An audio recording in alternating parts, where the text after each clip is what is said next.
Seven Deadly Sins Origin va mourir. Ça, c'est ce que j'aurais dit si la 2.0 n'était pas annoncée pour la semaine prochaine. Du moins, c'est ce qui risque de se passer si les développeurs ne font pas un gros effort. Comme vous le savez, la 2.0 va bientôt arriver. Elle signe les 6 mois du jeu et sera le plus gros événement qu'on a eu depuis la sortie du jeu. À l'honneur, on aura l'arrivée de ban et de plein de petits contenus à gauche à droite. D'une nouvelle région, le retour certain de Meliodas et la sortie d'un nouveau mode de jeu qui est plutôt prometteur. Seulement, le problème il est là. Il y en a pas assez. Tous les joueurs sont d'accord pour le dire, les mises à jour manquent souvent cruellement de contenu, et la 2.0 n'en fera pas exception. Elle est censée être l'événement le plus grand de l'année, et malheureusement, on risque d'être déçu. Et dans cette vidéo, je vais vous présenter 5 ajouts majeurs qui devraient selon moi sauver l'avenir de Seven Deadly Sins. Numéro 1, le rework des raids. Si vous jouez au jeu, vous savez très bien que les raids est l'un des modes de jeu les plus importants de Seven Deadly Sins Origin. Ils sont apparus en 1.5 en même temps que Merlin, et l'idée de base était claire, créer un donjon difficile en multijoueur avec des grosses récompenses à la clé. Sur le papier c'est vraiment sympa, et il faut avouer que les 2 premières semaines étaient géniales. Mais les raids possèdent plusieurs défauts majeurs. Le premier c'est la répétition. Un raid, c'est en moyenne entre 15 et 30 minutes, selon votre niveau. Ajoutez à cela les missions spéciales permettant de récupérer des récompenses plus intéressantes, on se retrouve souvent à devoir faire la même semaine exactement les mêmes choses avec un choix d'équipe très limité. Et c'est pour cela que je suggère plusieurs changements. Tout d'abord, la faiblesse des boss. Si les boss changeaient de faiblesse toutes les semaines, cela permettrait de varier nos équipes, et d'avoir un plus grand intérêt à monter tous nos personnages. Ça en va de même pour les missions bonus, qui dans certains cas limitent vraiment le choix des personnages. Je pense notamment au raid de Taranis qui demande, pour avoir l'ensemble des récompenses, d'avoir une équipe composée par exemple uniquement de personnages de glace. Aujourd'hui, le nombre de personnages de glace étant très faible, ça nous force à avoir une composition qui est pas forcément avantageuse ou disponible pour tous les joueurs. Alors que si ces missions changeaient toutes les semaines, on aurait de la nouveauté et un peu plus de challenge. De plus, on devrait avoir des chemins alternatifs, avec par exemple une probabilité de 1 chance sur 5 qui permettrait d'avoir un nouveau boss proposant plus de récompenses avec un chemin différent. Bien sûr, cet événement aléatoire n'est pas forcément lié à un combat. On pourrait très bien avoir à la place une course sur le dos de Hawk comme on a eu durant l'histoire principale, ou alors un parcours, mettant en avant notre agilité et l'intérêt d'utiliser des personnages comme Meliodas ou Bug. Et même si tout cela a changé, il reste encore un point très important à soulever. Je parle bien évidemment des sbires. On en retrouve un petit peu partout entre chaque boss et le problème c'est qu'ils ne servent pas à grand chose. Ils ont beaucoup de PV, ne dropent absolument rien et sont souvent plus gênants qu'autre chose. Seulement imaginez juste que chaque sbire ait la possibilité de dropper des récompenses. Par exemple un faible pourcentage de chance de dropper un lingot de platine ou encore des matériaux d'amélioration comme des restes de la faille ou autres. Ça donnerait un réel intérêt à tous les joueurs de combattre ces sbires et forcerait chaque équipe à devoir se séparer pour essayer de trouver un maximum de sbires. Numéro 2, les équipements. Comme vous le savez, la gestion des équipements dans Seven Deadly Sins Origin est un véritable enfer. A chaque fois qu'on change d'équipe, on est toujours obligé de rééquiper nos DPS, car souvent ils se partagent entre eux le même équipement. Et malgré l'amélioration de l'interface d'équipement qu'on a eu dans une mise à jour précédente, on se retrouve quand même à devoir changer nos équipements constamment, et ce à chaque fois qu'on change d'équipe. Et pour cette amélioration, je m'inspirerai réellement de ce qu'on trouve sur Seven Deadly Sins Grand Cross. Dans ce jeu mobile, vous avez la possibilité de regrouper tous les équipements en un set d'équipements. Ce set peut être transporté d'un personnage à un autre en un seul clic, ce qui facilite réellement les préparations de nos personnages pour les combats et nous ferait gagner un temps dingue. Numéro 3, les événements saisonniers. Durant la 1.6, on a eu la chance d'avoir un événement saisonnier, une petite histoire avec la sortie d'Elizabeth qui nous offrait chaque jour des combats contre un banacro, quelques courses de bateaux et des récompenses supplémentaires comme du platine sur les montagnes. Malgré le fait que l'événement était quand même relativement simple et accès à tous les joueurs, il permettait surtout de récupérer plus de récompenses et d'avoir un intérêt à se connecter tous les jours pour ne pas les louper. Et ce genre d'événement, on devrait l'avoir beaucoup plus souvent. Chaque sortie de personnage devrait avoir son événement saisonnier. Des missions hebdomadaires invitant les joueurs à se connecter régulièrement pour pouvoir récupérer des nouvelles récompenses et avoir des combats contre des boss qu'ils n'ont pas l'habitude de voir.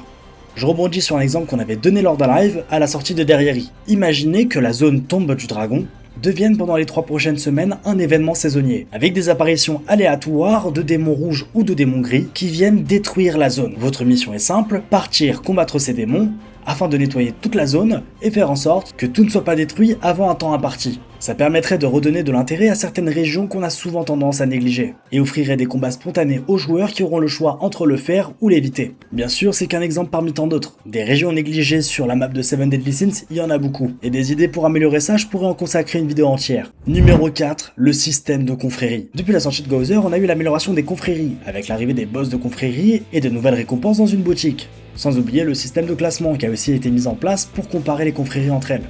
Et vous vous en doutez bien, si j'en parle, c'est qu'il n'y a rien qui va. Tout d'abord, commençons par le principal, les boss de confrérie. Le concept même n'est pas si mauvais en soi. Vous partez avec un maximum de 5 joueurs appartenant à votre confrérie.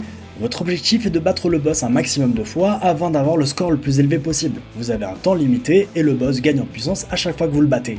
Le problème étant, c'est que c'est limité qu'à 3 boss par joueur et par semaine. Ce qui fait qu'on n'a pas la chance de pouvoir s'entraîner sérieusement afin d'essayer de faire un bon score. De plus, comme vous le savez, tout le monde ne joue pas à un même moment. Donc réunir 5 joueurs de la même confrérie n'est pas forcément le plus évident. Étant donné que tout le monde a envie de tenter sa chance, la plupart du temps, les gens font des essais de leur côté et personne n'arrive à un très bon score. Et pour pallier à ça, il y a une solution assez évidente. Laissez la possibilité aux joueurs de faire autant qu'essais qu'ils veulent durant la semaine et seuls les 3 meilleurs résultats seront pris en compte. Ce qui permettra à tout le monde de pouvoir tester plein de teams différentes, de pouvoir theorycraft comme ils le souhaitent, et de pouvoir lancer les combats avec les joueurs qu'ils veulent. Un deuxième point important est le fait qu'on ne peut pas se rassembler quelque part. En effet, là où sur Seven Deadly Sins Grand Cross, il est possible de se rejoindre dans une sorte de salon de confrérie où tous les membres peuvent y accéder, Seven Deadly Sins Origin, lui, ne propose pas cet endroit. Ce qui fait que le seul lien qui relie les joueurs est souvent un petit blason assimilé à côté de leur pseudo, qui aujourd'hui ne veut pas dire grand chose. Alors imaginez juste qu'on ait un endroit comme par exemple le Boar Hat, pour tous se rassembler,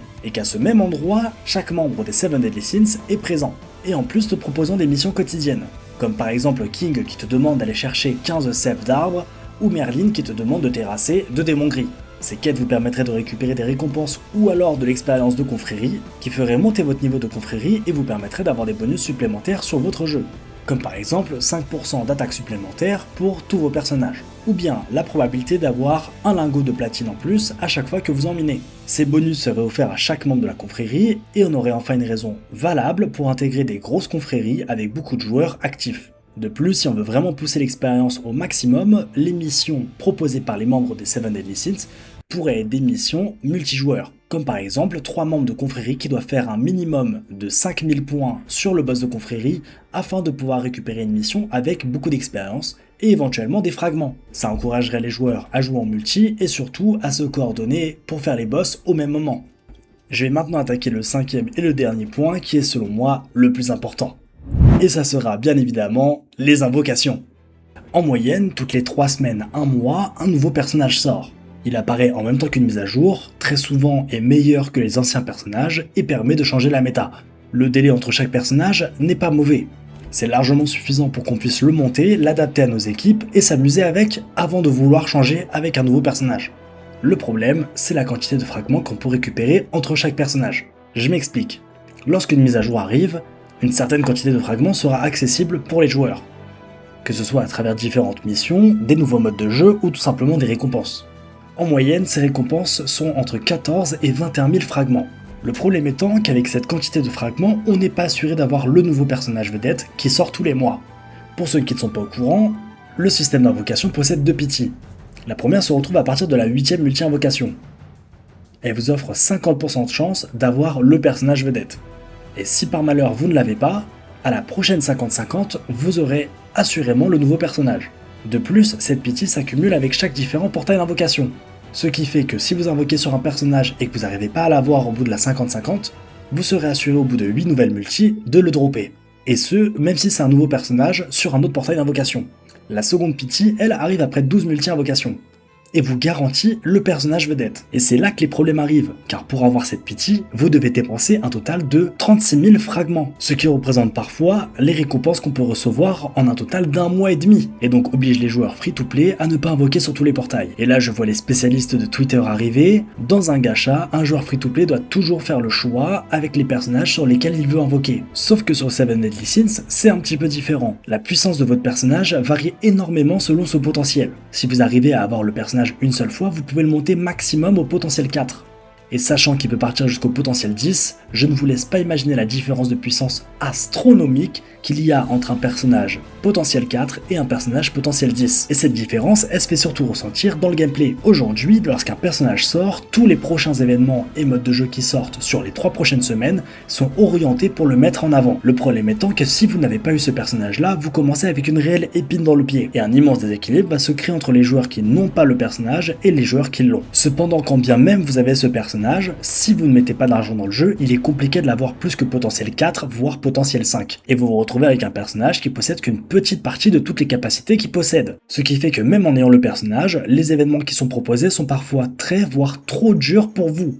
Et à l'inverse, les personnes qui ont mis de l'argent pour pouvoir invoquer et avoir le personnage au maximum de son potentiel se retrouvent avec des événements qui sont extrêmement simples pour eux. Résultat, ils ont une domination totale dans les classements et se retrouvent à jouer à un jeu complètement différent de nous. Donc cela crée une double punition pour les joueurs free-to-play. De une, ils ne sont pas assurés d'avoir le nouveau personnage car très peu de fragments sont disponibles entre chaque mise à jour, et de deux, même s'ils ont le personnage, il sera tellement faible comparé aux personnes qui ont mis de l'argent qu'espérer apparaître dans un bon classement ou réussir certains niveaux tout seul paraît juste impossible. Comprenez bien que le but de cette vidéo n'est pas d'attaquer les personnes qui mettent de l'argent. Leur contribution financière sur le jeu Seven Deadly Sins ne tient qu'à eux et permettent de faire vivre le jeu. Cependant, les joueurs free-to-play représentent la grande majorité des joueurs présents sur le jeu, et leur limiter l'accès à certains contenus sous prétexte qui n'ont pas mis d'argent pour aller chercher un nouveau personnage leur donne surtout une très bonne raison de désinstaller le jeu et d'aller voir ailleurs. C'est pour ça que la solution qui me semble la plus cohérente est de permettre à toutes les personnes qui se connectent de manière régulière et qui jouent au jeu au moins une fois par jour pour faire les missions quotidiennes,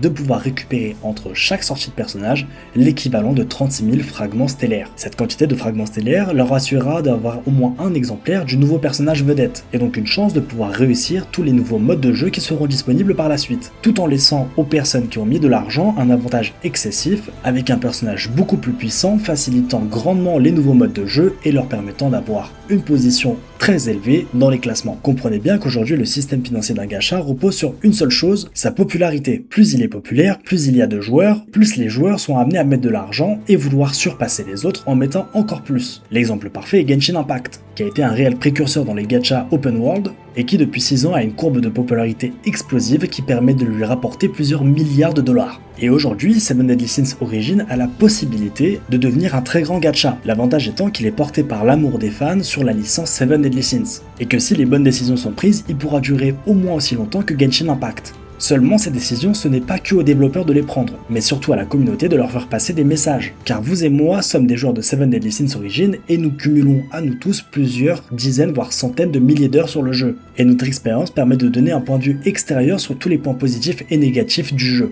Et c'est pour ça que je vous laisse à vous, la communauté, de pouvoir me communiquer en commentaire tous les changements et améliorations qui selon vous sont indispensables pour que le jeu puisse durer sur le long terme. Je vous remercie vraiment d'avoir regardé cette vidéo jusqu'au bout. Pensez à liker, vous abonner et commenter. Moi personnellement j'attends vos retours avec impatience, et je vous rappelle que je suis en live tous les soirs à 21 h sur Seven Deadly Sins Origin.